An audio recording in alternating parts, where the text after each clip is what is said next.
السلام علیکم ورحمۃ اللہ وبرکاتہ۔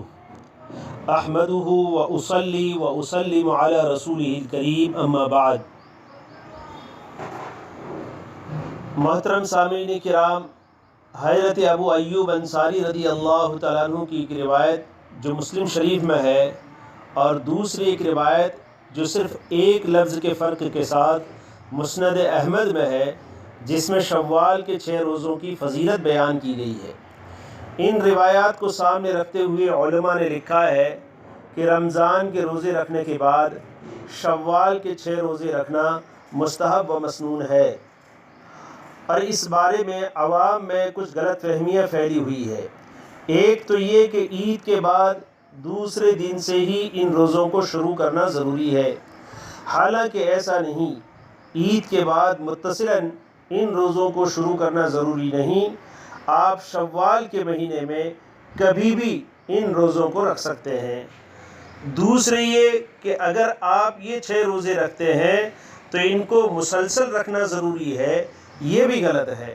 مسلسل رکھنا ضروری نہیں، آپ پورے مہینے میں ان 6 روزوں کو الگ الگ کبھی بھی جیسی آپ کی سہولت ہو رکھ سکتے ہیں۔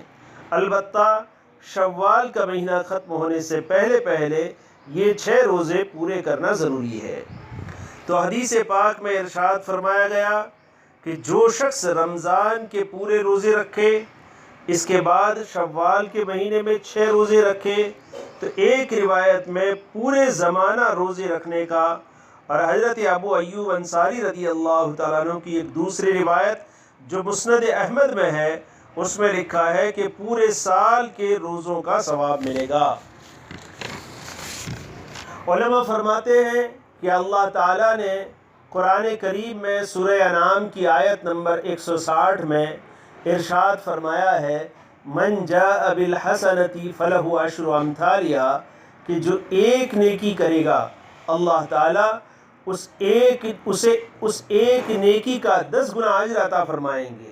چنانچہ آپ نے رمضان المبارک کے 30 روزے رکھے تو اس کا 10 گنا اجر 300 روزوں کے برابر ہوگا، اور اس کے بعد شوال کے 6 روزے اگر آپ رکھتے ہیں تو اس کا اجر اس آیت کریمہ کے مطابق 60 روزوں کے برابر ہوگا۔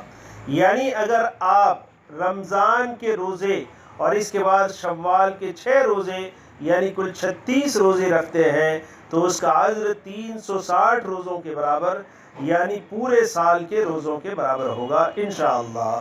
اللہ تعالی ہم سب کو ایسے چھوٹے چھوٹے اعمال جن پر اجر کی بڑی مقداروں کا وعدہ ہو، اہتمام کے ساتھ عمل کرنے کی توفیق عطا فرماوے، آمین یا رب العالمین۔ وآخر دعوانا ان الحمد للہ رب العالمین۔